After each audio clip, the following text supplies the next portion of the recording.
In the tumultuous years following the death of Alexander the Great in 323 BCE, the ancient world was thrown into chaos. The empire Alexander had meticulously built stretched from Greece to the Indus Valley, but his sudden demise left no clear heir. What followed was an era of unrelenting conflict, intrigue, and ambition, a time known as the Wars of the Diadochi, or the Wars of Alexander's Successors. Among the key players in this drama was Ptolemy I Soter, one of Alexander's trusted generals, who would establish himself as the first ruler of a dynasty in Egypt that lasted nearly 300 years. Yet, the story of his rise to power cannot be fully told without acknowledging the significant, though often overlooked, role of his first wife, Eurydice, daughter of the Macedonian regent Antipater. Eurydice's life, like that of many royal women of her time, was shaped by political machinations.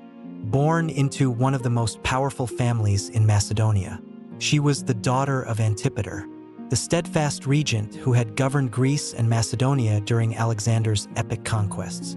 Her marriage to Ptolemy in 321 BCE was not merely a union of two individuals, but a strategic alliance designed to solidify Ptolemy's claim to Egypt. At the time, Egypt was more than a distant satrapy. It was a prize, a fertile and wealthy land that could serve as the foundation of a new empire. For Eurydice, stepping into this marriage meant leaving her homeland and becoming a queen in a land of pharaohs, gods, and an entirely alien culture. From the outset, Eurydice's role as queen was precarious. In the court of Alexandria, Ptolemy's new capital, she had to navigate a world where political alliances shifted like sand in the desert winds. Despite her illustrious lineage, Eurydice was not the only woman vying for influence in Ptolemy's life. Berenice, another Macedonian woman who became Ptolemy's wife later, proved to be a formidable rival. The rivalry between Eurydice and Berenice was emblematic of the power struggles within the Ptolemaic court, struggles that would shape the fates of their children and the future of the dynasty. For Ptolemy, Eurydice represented more than a political pawn. She was a symbol of his connection to the Macedonian heartland. Her father, Antipater, wielded immense power in the years immediately following Alexander's death, acting as a stabilizing force amid the chaos.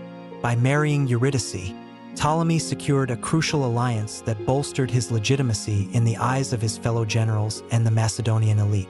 However, this alliance came with expectations that Ptolemy, a man of vision and ambition, would not always prioritize. Eurydice's influence as queen was most evident in the early years of her marriage. She bore Ptolemy several children, including Ptolemy Ceraunus, a figure whose name would become infamous in the annals of history. As the mother of Ptolemy's potential heirs, Eurydice wielded significant soft power. She was deeply involved in the education and upbringing of her children, instilling in them the values and traditions of their Macedonian heritage. This was no small task in the multicultural court of Alexandria, where Greek and Egyptian customs often clashed. However, Eurydice's position was never secure. Ptolemy, like many rulers of his time, sought to balance multiple alliances to strengthen his rule. Enter Berenice, a woman whose beauty and political acumen captivated Ptolemy. Unlike Eurydice, whose power stemmed largely from her father's influence, Berenice carved out her own path to prominence. She became Ptolemy's favored wife, and her son, Ptolemy II Philadelphus, was groomed to inherit the throne. This shift in Ptolemy's affections marked a turning point in Eurydice's life, as she found herself increasingly sidelined in the political landscape of the court. The rivalry between Eurydice and Berenice was more than a personal feud. It was a microcosm of the broader struggles for power within the Ptolemaic dynasty. While Berenice consolidated her influence, Eurydice's position eroded. Eventually, she was forced into exile, a fate that many royal women of the era shared when their political utility waned. Yet, exile did not erase Eurydice's legacy. Her son, Ptolemy Ceraunus, would go on to play a pivotal role in the politics of Macedonia, albeit with disastrous consequences. Eurydice's story is not one of dramatic triumph or resounding victory. It is a tale of resilience, of a woman who navigated the treacherous waters of a world dominated by men. Her life sheds light on the often overlooked role of royal women in the Hellenistic period, women who were not merely passive figures but active participants in the shaping of empires. Eurydice's influence, though subtle, reverberated through the actions of her children and the decisions of her rivals. As we delve into the various chapters of her life, we will uncover the complexities of her character, the challenges she faced, and the enduring impact she left on history. In a world where power was often measured by the strength of one's sword or the cunning of one's strategy, Eurydice wielded a different kind of influence. She was a queen, a mother, and a survivor, a woman whose story deserves to be told not just as an accessory to Ptolemy's greatness, but as a testament to her own resilience and determination. This is her story, a tale of ambition, rivalry, and legacy, set against the backdrop of one of the most dynamic periods in ancient history. Eurydice stood on the precipice of a new life, her eyes scanning the horizon as the ship neared the bustling port of Alexandria. The salty sea air mingled with the sounds of the crew shouting orders, the rhythmic slap of waves against the hull, and the faint hum of activity from the city ahead. She was leaving behind Macedonia, the land of her birth, to take her place as the queen of a land she had never seen, married to a man she barely knew. But Eurydice was no stranger to the demands of politics. As the daughter of Antipater, the regent of Macedonia and one of Alexander the Great's most trusted advisors, she had been raised to understand that her duty was not to herself, but to her family, her country, and now, her new husband, Ptolemy. The marriage had been orchestrated with the precision of a military campaign. Alexander's death in 323 BCE had left his vast empire in disarray, and the generals who had once served under him were now vying for control of its fragmented territories. Antipater, Eurydice's father, was one of the key players in this deadly game of power. As regent of Macedonia, he held sway over the heartland of the empire, but his position was far from secure. Alliances were essential, and Ptolemy, who had seized control of Egypt, was an ideal ally. The marriage of Eurydice to Ptolemy was more than a union of two individuals. It was a strategic bond between two of the most powerful men in the ancient world. When Eurydice first met Ptolemy, she was struck by his presence. He was not a young man. His face bore the marks of a life spent on the battlefield, and his eyes held a glint of both determination and cunning. He was a man who had fought alongside Alexander the Great, who had shared in the glory of his conquests and now sought to carve out his own legacy in the chaos that followed. Eurydice could see why her father had chosen him as her husband. He was a man of ambition, a man who would not rest until he had secured his place in history. But as she boarded the ship that would take her to Alexandria, she couldn't help but wonder what her place in that history would be. The journey to Egypt was long and arduous, but Eurydice used the time to prepare herself for the challenges ahead. She studied the culture and customs of her new home, learning about the gods and traditions of the Egyptians. She knew that as queen, she would be expected to bridge the gap between the Greek and Egyptian worlds, to embody the unity that Ptolemy sought to create in his new kingdom. It was a daunting task, but Eurydice was determined to rise to the occasion. She had been raised to be a queen, and she would not let her father or herself down. When the ship finally docked in Alexandria, Eurydice was struck by the grandeur of the city. Founded by Alexander the Great himself, Alexandria was a testament to the power and vision of the Macedonian conquerors. Its wide streets were lined with marble buildings, its harbors filled with ships from every corner of the Mediterranean. At the heart of the city stood the Great Library, a beacon of knowledge and learning that symbolized the intellectual ambitions of the Hellenistic world. Eurydice could see why Ptolemy had chosen this city as his capital. It was a place of beauty and possibility, a place where dreams could be realized. The wedding of Eurydice and Ptolemy was a grand affair. attended by dignitaries and soldiers from across the empire. It was a celebration not just of their union, but of the new era that Ptolemy sought to create in Egypt. For Eurydice, it was also a moment of transition, as she stood beside her new husband, clad in a gown of gold and ivory. She felt the weight of her new role settle on her shoulders. She was no longer just the daughter of Antipater. She was now the Queen of Egypt, a symbol of the unity and strength of the Ptolemaic dynasty. In the early years of their marriage, Eurydice found her footing in the court of Alexandria. She bore Ptolemy several children, including Ptolemy Ceraunus, who was groomed to one day succeed his father. As the mother of the king's heirs, Eurydice wielded considerable influence in the court. She was a patron of the arts and sciences, supporting the scholars and philosophers who flocked to Alexandria's great library. She also took an active role in the administration of the kingdom, advising Ptolemy on matters of governance and diplomacy. Eurydice's intelligence and political acumen earned her the respect of the court, and for a time, it seemed that she had secured her place in Ptolemy's new world.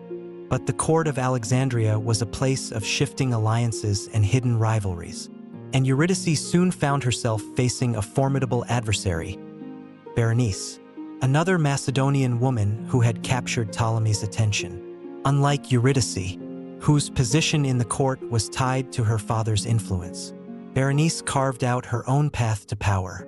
She was beautiful, charming, and politically astute, and she quickly became Ptolemy's favored wife. The rivalry between Eurydice and Berenice was not just a personal conflict. It was a battle for the future of the Ptolemaic dynasty. While Eurydice sought to secure the throne for her son, Ptolemy Ceraunus, Berenice championed her own son, Ptolemy II Philadelphus. Eurydice's relationship with Ptolemy became increasingly strained as Berenice's influence grew. The man who had once valued her counsel now seemed to view her as a relic of a bygone era, a reminder of the alliances he had needed to secure his power but no longer relied upon. Eurydice fought to maintain her position, using her intelligence and connections to counter Berenice's rising influence. But the tides of power were turning, and Eurydice found herself increasingly sidelined in the court. Despite these challenges, Eurydice remained determined to protect her children and secure their futures. She continued to play an active role in their education, instilling in them the values and traditions of their Macedonian heritage. She also sought to build alliances with other members of the court, hoping to strengthen her position and ensure that her son would inherit the throne. But as the years passed, it became clear that Ptolemy's affections and his ambitions lay elsewhere. Eurydice's story is one of resilience and determination, a tale of a woman who navigated the treacherous waters of power and politics in one of the most dynamic periods of history. Her marriage to Ptolemy was a union of ambition and necessity, a bond that shaped the course of the Ptolemaic dynasty and the Hellenistic world. As we delve deeper into her life, we will see how her influence extended far beyond the walls of the court, leaving a legacy that endured long after her exile from Alexandria. Eurydice stood at the heart of Alexandria, a city unlike any she had ever known. The sprawling metropolis, founded by Alexander the Great, was a mosaic of cultures, where Greek, Egyptian, and Persian influences intertwined to create a vibrant and dynamic society. For Eurydice, this city was both an opportunity and a challenge. As queen, she was expected to embody the ideals of unity and harmony that Ptolemy sought to project. Yet, beneath the glittering facade of Alexandria lay a city rife with tensions and contradictions, and Eurydice found herself walking a tightrope between two worlds. From the moment she set foot in Alexandria, Eurydice understood that her role extended far beyond the royal palace. The city was a melting pot of ideas and identities, where Greek philosophers debated in the shadow of Egyptian temples and merchants from distant lands traded goods along the bustling docks. Ptolemy, ever the visionary, had sought to position himself not only as the ruler of Egypt but as the heir to Alexander's legacy. To achieve this, He needed Eurydice to help bridge the gap between the Greek and Egyptian populations, a task that required both diplomacy and adaptability. Eurydice embraced her new role with determination. She immersed herself in the customs and traditions of Egypt, learning about its gods, rituals, and history. She attended ceremonies at the temples of Isis and Osiris, standing alongside Egyptian priests as they performed rites that had been practiced for millennia. At the same time, she maintained her connection to her Macedonian heritage, hosting symposia where Greek poets and philosophers could exchange ideas. In doing so, Eurydice sought to create a space where the two cultures could coexist, a reflection of the multicultural vision that Ptolemy hoped to achieve. Yet, Eurydice's position as queen was far from secure. The court of Alexandria was a place of constant intrigue, where alliances shifted as easily as the tides. For all her efforts to build bridges between cultures, Eurydice found herself increasingly isolated in the palace. Ptolemy's ambitions often left little room for personal loyalty, and his court was filled with individuals eager to curry favor and advance their own agendas. Eurydice's Macedonian origins, once a source of strength, now marked her as an outsider in a land that demanded both assimilation and domination. One of Eurydice's greatest challenges came in the form of Berenice, a rival whose rise to power mirrored Eurydice's own struggles. Unlike Eurydice, whose marriage to Ptolemy had been a matter of political necessity, Berenice had carved out her position through charm, intelligence, and sheer determination. She was a woman who understood the dynamics of the court and used them to her advantage, building a network of allies that included not only Ptolemy but also key advisors and generals. Berenice's influence extended beyond the personal, shaping the political landscape of Alexandria in ways that directly challenged Eurydice's authority. The rivalry between Eurydice and Berenice was both public and private. At court, their conflict played out in subtle gestures and veiled remarks, each woman vying for the king's favor and the support of his advisors. Behind closed doors, the stakes were even higher, as both women sought to secure the future of their children. Eurydice, as the mother of Ptolemy Ceraunus, saw her son as the rightful heir to the throne. Berenice, in turn, championed her own son, Ptolemy II Philadelphus, who would ultimately succeed his father. Despite the growing tensions, Eurydice remained a central figure in the court. She continued to play an active role in the administration of the kingdom, advising Ptolemy on matters of governance and diplomacy.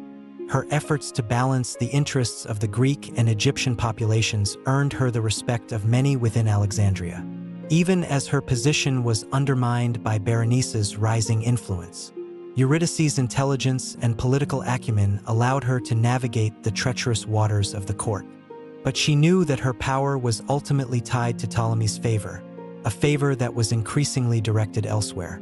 The turning point came when Ptolemy formally declared Ptolemy II Philadelphus as his co-ruler and heir, bypassing Eurydice's son, Ptolemy Ceraunus. For Eurydice, this was not only a personal betrayal but a political defeat. The decision marked a shift in the balance of power within the court, solidifying Berenice's position as the dominant force in Ptolemy's inner circle. It also set the stage for the eventual exile of Eurydice, who found herself increasingly marginalized in the palace she had once called home. Eurydice's life in Alexandria was a study in contrasts. On the one hand, she was a queen who sought to unite two worlds, bridging the gap between Greek and Egyptian cultures in a way that reflected the ideals of the Hellenistic era. On the other hand, she was a woman caught in the web of courtly intrigue, her influence diminished by the ambitions of those around her. Despite the challenges she faced, Eurydice's resilience and determination left an indelible mark on the city and the dynasty she helped to shape.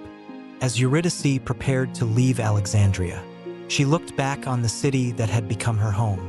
It was a place of beauty and contradiction, a testament to both the potential and the pitfalls of cultural exchange. For Eurydice, it was also a reminder of the sacrifices she had made in the name of duty and ambition. Her journey was far from over, But the lessons she had learned in Alexandria would shape her actions in the years to come, as she sought to protect her children and secure her legacy in a world that seemed determined to forget her. Eurydice sat in her chambers, the soft light of dawn streaming through the intricately carved windows of the palace in Alexandria. Her children played nearby, their laughter echoing faintly in the room. As she watched them, her mind churned with plans and anxieties. For a queen, children were not merely a source of joy, they were political assets, tools in the game of succession, and, most importantly, the embodiment of her legacy. Eurydice was acutely aware that her survival, her influence, and the future of her bloodline depended on their ability to navigate the treacherous waters of royal politics. Her eldest son, Ptolemy Ceraunus, was her pride and her hope. Even as a boy, Ceraunus exhibited traits befitting a king: an unyielding ambition, sharp intelligence, and a fierce determination to claim what he believed was rightfully his. Eurydice had poured her energies into his education, ensuring that he was well-versed in the arts of war, governance, and diplomacy. She employed the finest tutors in Alexandria to teach him philosophy, strategy, and rhetoric, molding him into the image of a Macedonian king.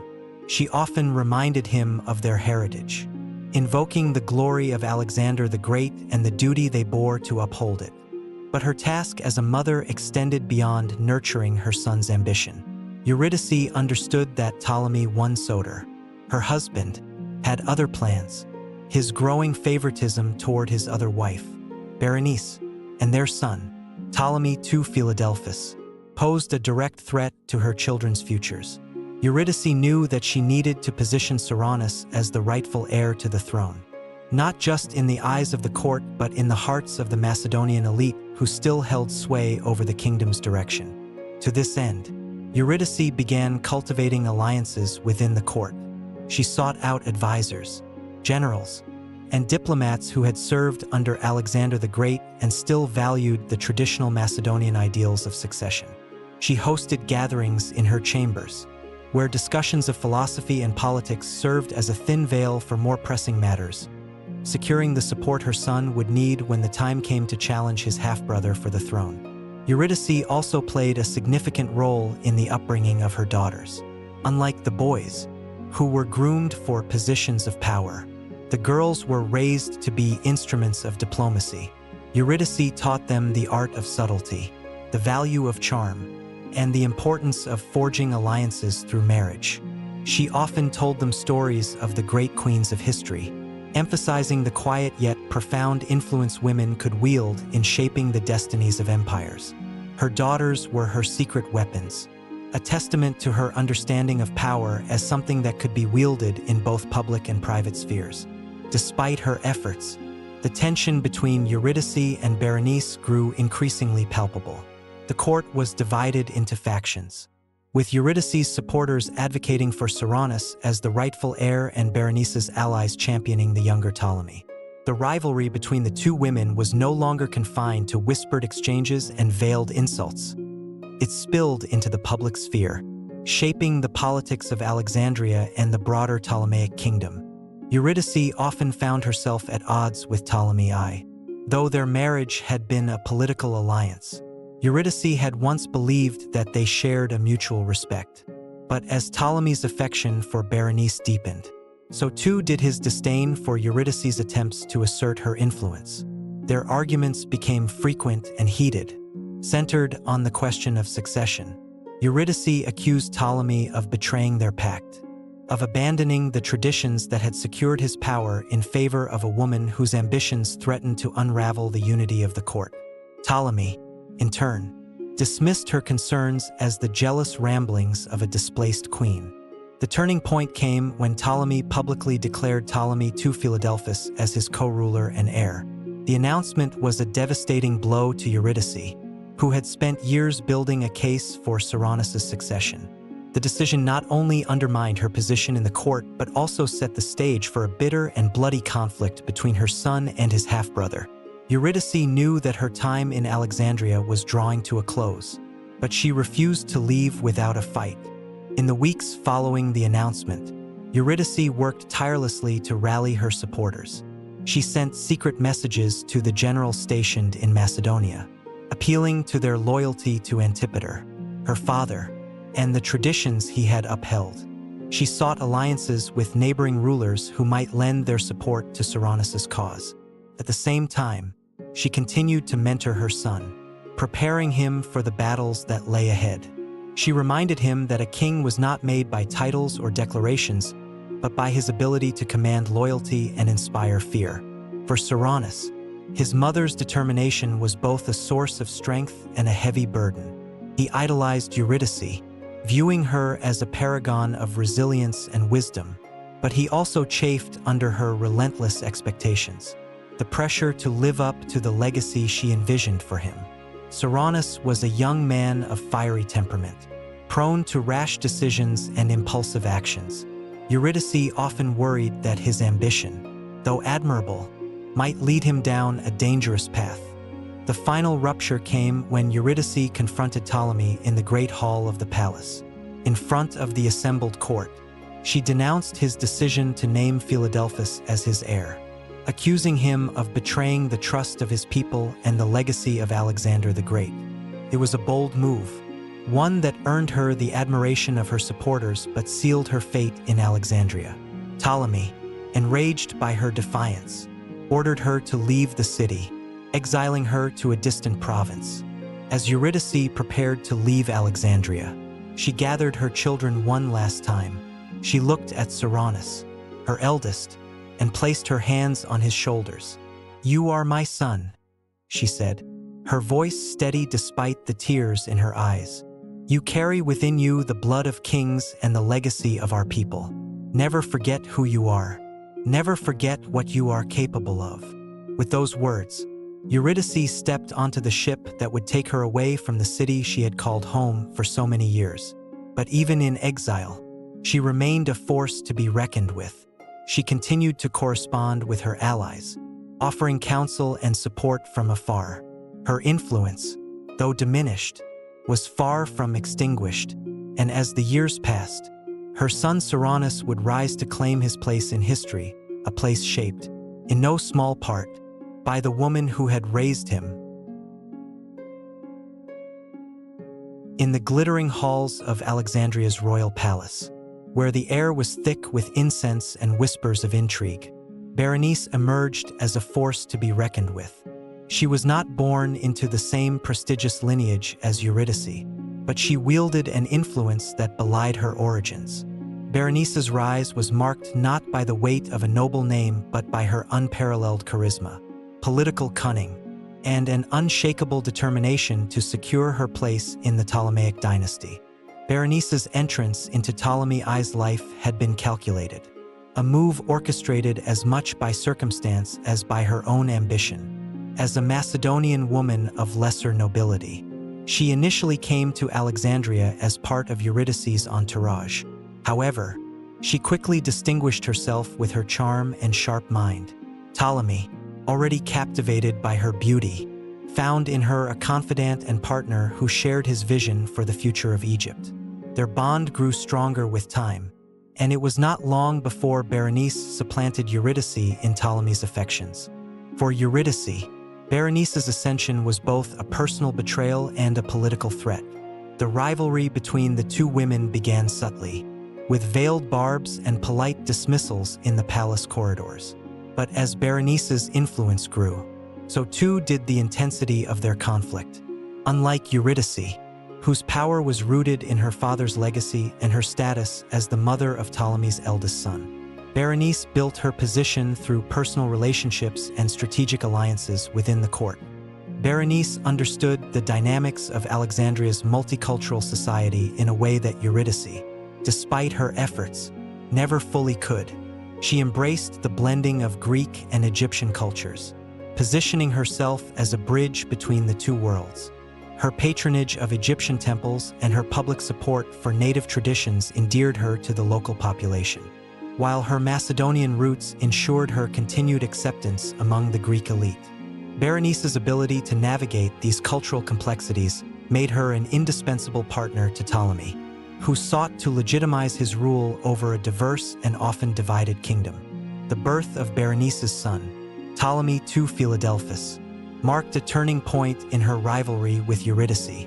While Eurydice had long assumed that her son, Ptolemy Ceraunus, would inherit the throne, the arrival of Philadelphus introduced a new contender. Berenice was quick to capitalize on the situation, positioning her son as the natural heir to Ptolemy's legacy. She cultivated an image of Philadelphus as a unifying figure, one who could embody the Hellenistic ideals of cultural integration and prosperity. To strengthen her position, Berenice began forging alliances within the court. She surrounded herself with advisors, generals, and scholars who shared her vision for the kingdom. She also worked to discredit Eurydice and Ceraunus, painting them as relics of a bygone era, figures whose adherence to traditional Macedonian values made them ill-suited to lead a kingdom as dynamic and diverse as Egypt. These efforts were not without success. By the time Ptolemy I named Philadelphus as his co-ruler, Berenice's influence was firmly entrenched. Eurydice, meanwhile, found herself increasingly isolated. Her efforts to counter Berenice's rise were met with resistance at every turn. The court, once divided in its loyalties, began to coalesce around Berenice and her son. For Eurydice, the realization that she was losing the battle was a bitter pill to swallow. She had fought valiantly to protect her children's interests, but the tide had turned against her. Berenice's rise was not without its challenges. As she consolidated her power, she faced opposition from those who resented her rapid ascent and questioned her legitimacy. However, Berenice's ability to navigate these challenges only reinforced her position. She was a master of persuasion, capable of turning enemies into allies and leveraging her influence to achieve her goals. Her resilience and adaptability became hallmarks of her rule, traits that would define the Ptolemaic dynasty for generations to come. As Ptolemy I grew older, Berenice's role in the kingdom became even more pronounced. She took on greater responsibilities in the administration of the state, advising Ptolemy on matters of governance and diplomacy. Her involvement in the kingdom's affairs extended beyond the palace. She became a patron of the arts and sciences, supporting the scholars and artists who flocked to Alexandria. Under her influence, the city flourished as a center of culture and innovation, a testament to her vision and leadership. For Eurydice, the rise of Berenice was a painful reminder of her own decline. Exiled from the court and overshadowed by her rival, she watched from afar as Berenice solidified her legacy. Yet, even in defeat, Eurydice refused to fade into obscurity. She continued to champion her son, Ptolemy Ceraunus, supporting his efforts to carve out a place for himself in the tumultuous world of Hellenistic politics. Berenice's story is one of triumph, but it is also a story of the complexities and contradictions of power. Her rise to prominence was a testament to her intelligence, ambition, and unrelenting determination, yet it came at a cost borne not only by her rivals but by the kingdom itself. As the tensions between Eurydice's and Berenice's factions sowed the seeds of future conflict. As Ptolemy I's reign drew to a close, Berenice stood at the pinnacle of her power. She had secured the throne for her son, established herself as a beloved figure in Alexandria, and left an indelible mark on the kingdom. Yet, the shadow of Eurydice and her children loomed large, a reminder that, in the world of the Diadochi, no victory was ever absolute, and no legacy was ever secure. Eurydice's exile from Alexandria was a moment of profound loss, both for her personal ambitions and for her son's future. The ship that carried her away from the grand palaces and bustling streets of Alexandria sailed into an uncertain horizon, its destination a stark contrast to the city she had once called home. Yet exile did not break Eurydice. If anything, it awakened a fiercer determination within her, a resolve to fight for her son Ptolemy Ceraunus and to ensure that their names would not be forgotten in the annals of history. The lands where Eurydice was sent were far removed from the splendor of Alexandria, likely a fortress or estate in Macedonia or one of the Greek territories still loyal to her father's memory. It was a place of quiet isolation but also of opportunity. Eurydice saw her exile not as the end of her influence but as a chance to regroup, to rebuild the alliances she would need to support Ceraunus's claim. If the Ptolemaic court had rejected her, then she would turn her attention to the heartland of Macedonia, the land of her birth and the cradle of her family's power. From her exile, Eurydice launched a carefully orchestrated campaign to rally support. She wrote letters to former allies of her father, appealing to their loyalty to the Antipatrid line and to the Macedonian traditions that had once united them under Alexander the Great. She reminded them of the glory of their shared past and the duty they owed to preserve it. In her correspondence, she painted Ptolemy Ceraunus not as a mere rival to Philadelphus but as the rightful heir to the legacy of their forebears. These letters were more than pleas. They were calls to action. Eurydice's words carried the weight of her lineage and the passion of a mother fighting for her son. Her appeals found receptive ears among those who had grown disillusioned with the growing Egyptianization of the Ptolemaic court under Berenice and Philadelphus. To many Macedonians, Eurydice represented a return to their roots, a restoration of the values and traditions that had defined their identity. While Eurydice worked to secure political support, she also focused on preparing Ceraunus for the challenges ahead. Her son had grown into a young man of great ambition but also of impulsive temperament. Eurydice knew that his fiery nature could be both his greatest asset and his greatest weakness.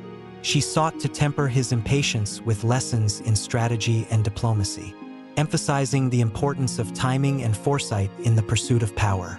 "Your enemies will expect you to act rashly," she told him during one of their many discussions. "They will wait for you to strike out in anger so they can exploit your mistakes. Do not give them the satisfaction. A true king does not act on impulse. He acts with purpose." Despite her efforts, Eurydice often found herself frustrated by Ceraunus's headstrong nature. He chafed under the restrictions of their exile, eager to prove himself on the battlefield and reclaim his place in Alexandria. For Ceraunus, every day spent away from the Ptolemaic court felt like a missed opportunity, a delay in fulfilling the destiny he believed was his. Eurydice understood his frustration, but she also knew that rushing into action without a solid foundation of support would only lead to disaster. The years of exile were not easy, resources were limited, and the once loyal networks of the Antipatrid dynasty were fragmented by the shifting alliances of the Diadochi. Eurydice and Ceraunus faced constant challenges, from securing enough provisions for their household to fending off the machinations of their rivals. Yet, through it all, Eurydice remained steadfast. She saw each obstacle as a test of their resolve, a chance to prove their worth to the gods and to themselves. Eurydice's daughters, who had accompanied her into exile, also played crucial roles in her plans. Trained in the art of diplomacy and alliance building, they became instrumental in forging connections with other Hellenistic courts. Eurydice arranged marriage negotiations for her daughters, seeking to strengthen ties with influential families and rulers who could support Ceraunus's cause. These alliances, though often fragile, added another layer to the web of support Eurydice was weaving. As the years passed, news of events in Alexandria filtered into Eurydice's exile. The continued rise of Berenice and Philadelphus was a bitter reminder of the power she had lost, but it also fueled her determination to fight back. She learned of Ptolemy I's death and the formal ascension of Philadelphus as king, a moment that solidified Berenice's triumph but also signaled an opportunity. With Ptolemy I gone, the unity of the Ptolemaic court was no longer guaranteed. Eurydice believed that the time was ripe for Ceraunus to make his move.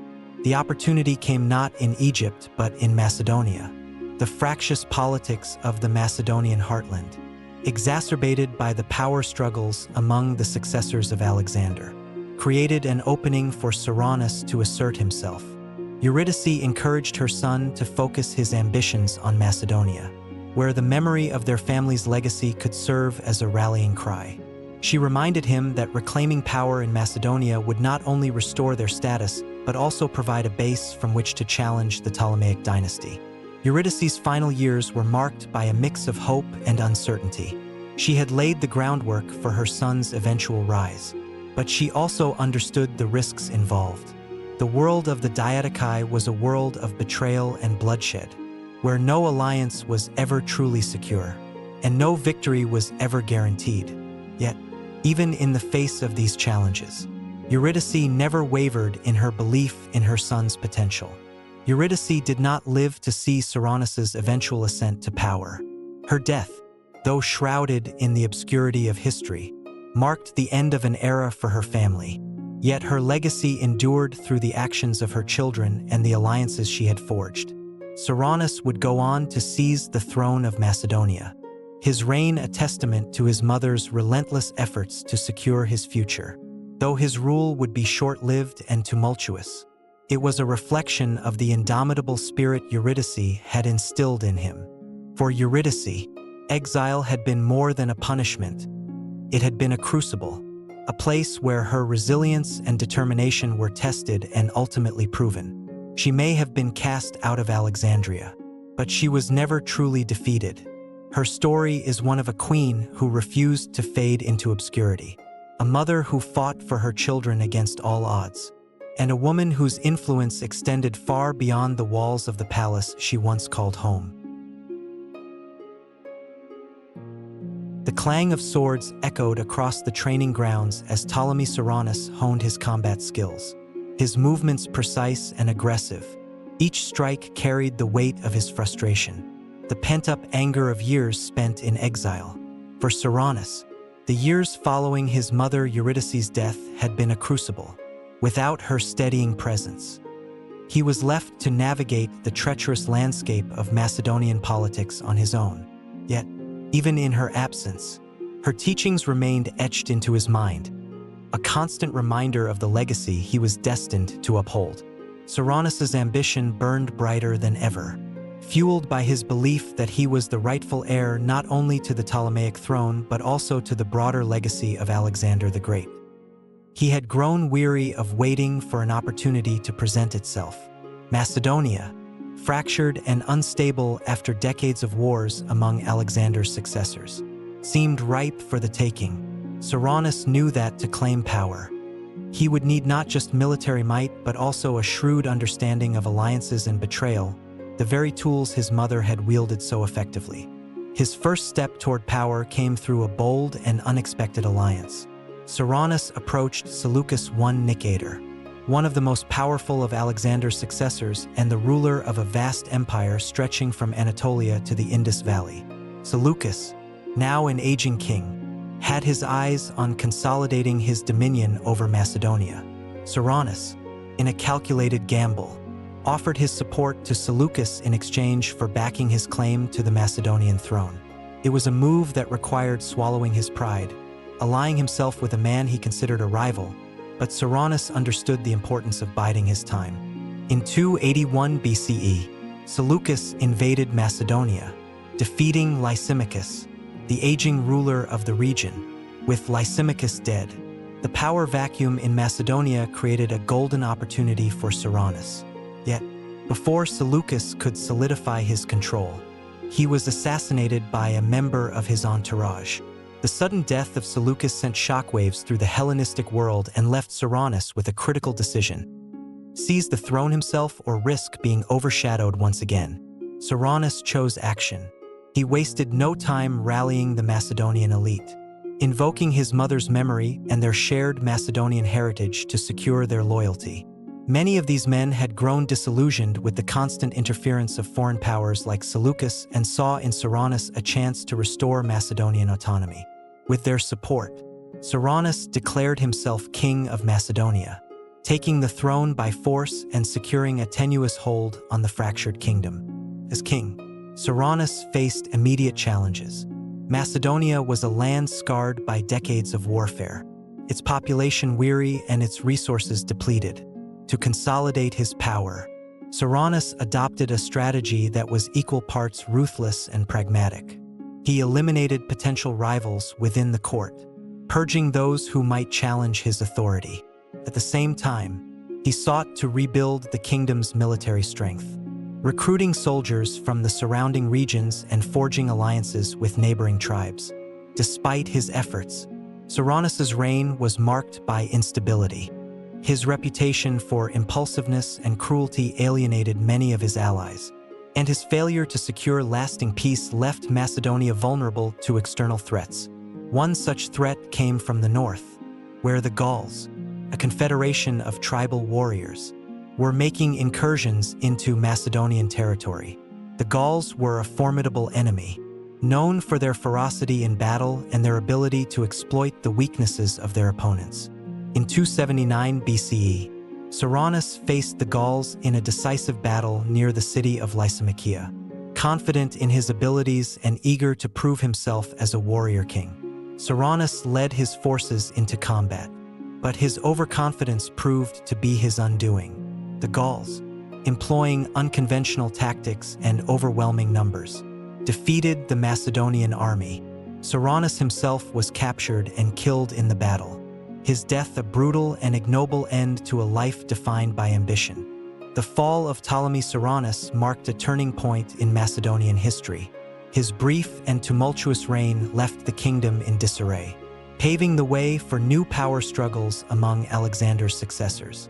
Yet, for all his failings, Ceraunus's story is inseparable from that of his mother, Eurydice.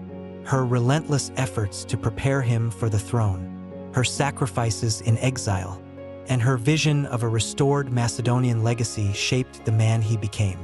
Ceraunus's legacy is one of tragedy and ambition, a reflection of the volatile world in which he lived.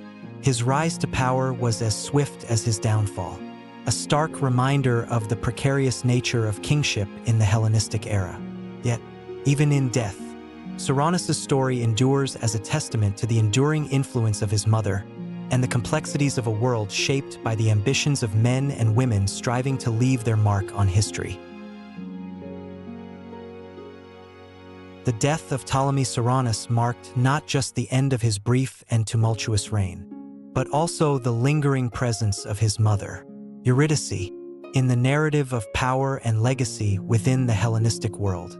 Though she had passed before Ceraunus ascended the throne, her influence, like a ghostly shadow, continued to haunt the Ptolemaic dynasty and the wider Macedonian landscape. Eurydice's political maneuvers, her sacrifices in exile, and her unyielding belief in her children's destiny left a legacy that outlived both her and her son. As news of Ceraunus's defeat at the hands of the Gauls spread across the Hellenistic world, the Macedonian court descended into chaos. The kingdom, already fragile from years of internal conflict and external threats, now faced an existential crisis. The once great land of Philip II and Alexander the Great seemed on the verge of disintegration. In the vacuum of power, multiple factions rose to stake their claims, but none could match the tenacity or ambition that had defined Eurydice's line. A family divided.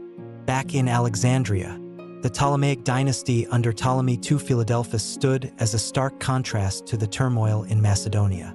With Berenice's guidance, Philadelphus had cemented his rule, transforming Alexandria into a beacon of cultural and intellectual achievement. Yet, even within this apparent stability, the shadow of Eurydice lingered. The memory of her exile, her defiance, and her unwavering dedication to her son served as a reminder of the fragile foundations upon which the dynasty had been built. Berenice had succeeded in her political gambit, but her victory came with its own costs. The rivalry between Eurydice's and Berenice's factions had not only fractured the court during their lifetimes, but also left a legacy of suspicion and division that persisted for generations. The supporters of Eurydice, though diminished in number, continued to advocate for her lineage, viewing Philadelphus's rule as a betrayal of the Macedonian ideals they held dear. This division extended beyond the political sphere and into the cultural identity of the Ptolemaic kingdom. While Berenice had embraced the blending of Greek and Egyptian traditions, Eurydice's faction had remained staunchly Macedonian, resisting the cultural assimilation that defined Philadelphus's reign. This tension played out in the court's policies, with debates over the balance between preserving Greek dominance and incorporating Egyptian practices becoming a recurring theme in the dynasty's rule. The legacy of Eurydice's daughters. Though Ptolemy Ceraunus's ambitions had ended in tragedy, Eurydice's other children continued to play significant roles in the Hellenistic world. Her daughters, who had been raised under her watchful eye and trained in the art of diplomacy, became key figures in forging alliances through marriage. Each of them carried with them the memory of their mother's teachings and the weight of their family's ambitions. One of Eurydice's daughters, Antigone, became the wife of a prominent general in the Seleucid Empire, solidifying ties between her family and one of the most powerful successors to Alexander. Antigone's position at the Seleucid court allowed her to advocate for her family's interests, subtly influencing the political dynamics of the empire. Her presence was a testament to Eurydice's foresight in preparing her daughters for roles that extended beyond mere ceremonial importance.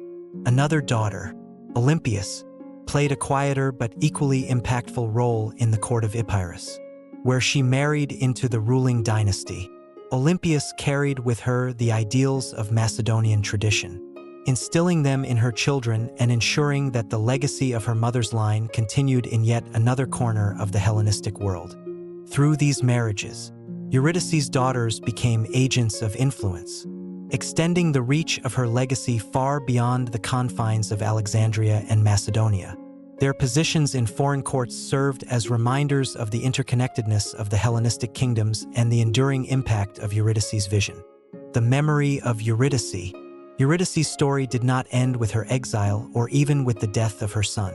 In the years that followed, her name became a symbol for those who resisted the centralization and Egyptianization of the Ptolemaic dynasty. Among the Macedonian elite, she was remembered as a queen who had fought valiantly to preserve the traditions of their homeland, even as the court of Alexandria moved further away from its roots. In Macedonian villages and towns, tales of Eurydice's defiance were told as cautionary stories about the dangers of losing one's identity in the pursuit of power.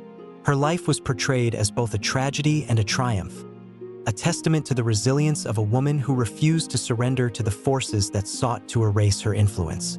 These stories, though often romanticized, helped to keep her memory alive long after the political relevance of her lineage had waned. In Alexandria, her legacy was more complex. To some, she was a figure of contention, a reminder of the divisions that had once threatened to tear the court apart. To others, she was a cautionary tale about the perils of ambition and the cost of opposing a ruler as formidable as Berenice. Regardless of the perspective, Eurydice's presence was felt in the policies, alliances, and cultural dynamics of the dynasty she had once sought to shape. Eurydice's enduring influence. The shadow of Eurydice stretched even into the reigns of subsequent Ptolemaic rulers. Her story became a touchstone for those who sought to challenge the status quo, a symbol of resistance against the overwhelming tide of assimilation and centralization. Though she had failed to secure the throne for her son, her efforts had left an indelible mark on the Hellenistic world. For the Ptolemaic dynasty, Eurydice's legacy served as both a warning and a lesson. Her defiance had demonstrated the dangers of underestimating a determined rival, while her ultimate defeat underscored the importance of adaptability and alliances in maintaining power. These lessons were not lost on her descendants, who continued to navigate the complexities of Hellenistic politics with the same cunning and ambition that had defined her life. In the end, Eurydice's story is one of resilience and determination, a testament to the enduring power of a woman who refused to be silenced. Her shadow, cast across the dynasties of her time, remains a powerful reminder of the intricate interplay between ambition, loyalty, and legacy in the ancient world. In the quiet years of her exile, Eurydice often found herself contemplating the twists and turns of her life, replaying the decisions she had made and the paths she had taken. As the daughter of Antipater, the formidable regent of Macedonia, she had been groomed from birth to wield influence, to navigate the labyrinth of power with poise and precision. Her marriage to Ptolemy I Soter had been her entry into a larger stage, one where the stakes were higher and the players more ruthless. Now, far from the grandeur of Alexandria, Eurydice's reflections on leadership and power carried the weight of experience, regret, and a desire to pass on the wisdom she had earned. Leadership, Eurydice had come to realize, was rarely about absolute control. It was about understanding the forces at play, political, cultural, and personal, and finding ways to steer them toward one's goals. As she looked back on her time as queen, she saw moments where she had succeeded in this delicate dance and others where she had faltered. Her early years in Alexandria, when she had sought to bridge the divide between Greek and Egyptian traditions, stood out as a time of hope and purpose. She had believed that her role as queen was to unite, to find common ground between two worlds that seemed irreconcilable.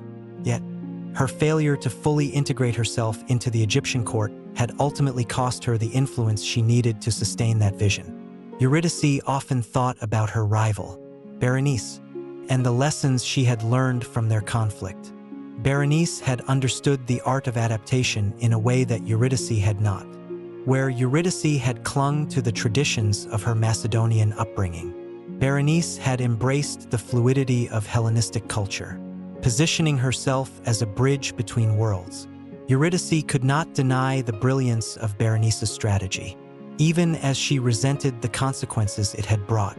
Leadership, she realized, was not only about standing firm in one's values but also about knowing when to bend, when to adapt to the changing currents of power. Her thoughts often turned to her children, especially Ptolemy Ceraunus.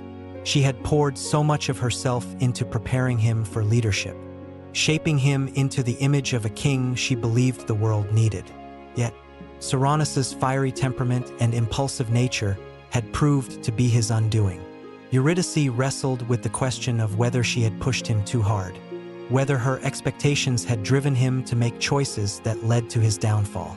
She had raised him to fight for his place in the world, but in doing so, had she failed to teach him the patience and prudence that leadership required? Eurydice's reflections were not limited to her personal experiences. As a daughter of Macedonia, she had witnessed the rise and fall of great leaders, from her father Antipater to Alexander the Great himself. She marveled at Alexander's ability to inspire loyalty and command respect, even as she recognized the fragility of the empire he had built. Alexander's legacy, so grand in scope, had fractured almost immediately after his death, leaving his successors to scramble for pieces of his vision. Eurydice saw in this the ultimate paradox of leadership. The greater the ambition, the more difficult it became to sustain. Alexander had conquered the known world, but he had not built the structures necessary to hold it together. This understanding shaped Eurydice's reflections on her own role in the Ptolemaic dynasty. Her marriage to Ptolemy had been a union of strategy, a way to secure his claim to Egypt and her family's influence in the new order. Yet, as time passed, Eurydice had come to see the limitations of alliances built solely on necessity. Ptolemy's decision to favor Berenice and her children over Eurydice's own was a reminder that loyalty was often a fragile thing, easily swayed by shifting circumstances. Leadership, Eurydice mused, required more than alliances, it required trust, a quality that had been all too rare in the court of Alexandria. Even in exile, Eurydice continued to engage with the broader dynamics of the Hellenistic world. She corresponded with former allies, offering counsel and insights on the challenges they faced. Her letters, filled with reflections on governance and strategy, revealed a mind still sharp and deeply attuned to the complexities of power. She urged her correspondents to think beyond immediate gains, to consider the long-term consequences of their actions. In her own way, Eurydice was still leading, still influencing the course of events from afar. Her reflections also turned inward, to the personal costs of her ambitions. Eurydice had sacrificed much in her quest to secure her children's futures. She had endured humiliation, exile, and the loss of her position as queen. Yet, She found solace in the knowledge that she had fought for what she believed in, that she had never wavered in her commitment to her family and her ideals. Leadership, she concluded, was not about avoiding failure but about facing it with courage and learning from it. As the years passed, Eurydice's exile took on a quieter rhythm. The political intrigues that had once consumed her gave way to moments of introspection and connection with those around her. She found joy in the small acts of leadership that remained within her grasp, mentoring young women in her household, advising local leaders, and sharing her stories with those who sought her wisdom. These moments, though far removed from the grandeur of Alexandria, carried their own significance, reminding Eurydice that leadership could take many forms. In the end, Eurydice's reflections on leadership were a testament to her resilience and adaptability. She had lived through one of the most tumultuous periods in history, navigating the complexities of power with grace and determination. Her story was one of triumphs and setbacks, of lessons learned and wisdom earned. It was a story that resonated far beyond her own time, offering insights into the enduring challenges of leadership and the human spirit's capacity to persevere. As Eurydice looked out over the horizon in the final years of her life, she felt a sense of peace. She had fought her battles, made her mark, and left a legacy that would endure through her children and the generations that followed. Her reflections, born of a lifetime of struggle and resilience, were her final gift to the world, a reminder that leadership is not about perfection, but about the courage to face the complexities of life with unwavering resolve. The story of Eurydice did not end with her exile, nor did it fade with her death. Like the intricate threads of a tapestry, her influence wove itself into the history of the Hellenistic world, shaping events long after her voice had been silenced. Her life, filled with ambition, sacrifice, and resilience, left an indelible mark not only on her family but on the very fabric of the era she inhabited. Eurydice's legacy was one of complexity, a story of triumphs, failures, and lessons that would resonate through the ages. In Macedonia, the death of her son Ptolemy Ceraunus during his ill-fated encounter with the Gauls symbolized the end of the most direct attempt by Eurydice's lineage to reclaim power. Yet, even in his downfall, Ceraunus carried forward the ideals and ambitions instilled in him by his mother. His reign, though brief, served as a reminder of the fragility of power in the Hellenistic world and the dangers of unchecked ambition. For those who studied his life, he became a cautionary tale of leadership, one that bore the imprint of Eurydice's teachings. Eurydice's daughters, however, proved to be the enduring vessels of her legacy. Through their marriages into powerful Hellenistic courts, they carried her influence far and wide. Antigone, in the Seleucid Empire, continued to promote the Macedonian traditions Eurydice had cherished, subtly shaping the policies of one of Alexander's most powerful successors. Olympias, in Epirus, became a matriarch whose descendants would play key roles in the power struggles of the Western Mediterranean. These women, raised under Eurydice's watchful eye, embodied her understanding of diplomacy and her unyielding belief in the importance of alliances. In Alexandria, the Ptolemaic dynasty flourished under Ptolemy II Philadelphus, the son of Berenice. Yet even as the city grew into a beacon of learning and culture, the memory of Eurydice lingered in its halls. To some, she was a symbol of resistance, a queen who had fought to preserve the traditions of Macedonia against the tide of cultural assimilation. To others, she was a relic of an earlier era, a cautionary example of the dangers of clinging too tightly to the past. Regardless of the perspective, her story served as a reminder of the complexities and contradictions of the Hellenistic age. The cultural legacy of Eurydice extended beyond politics. Her efforts to promote Macedonian traditions during her time in Alexandria left a lasting impact on the city's identity. While Berenice and Philadelphus embraced the blending of Greek and Egyptian cultures, Eurydice's advocacy for Macedonian values ensured that they remained a vital part of Alexandria's character. Her influence could be seen in the works of poets and historians who chronicled the city's history.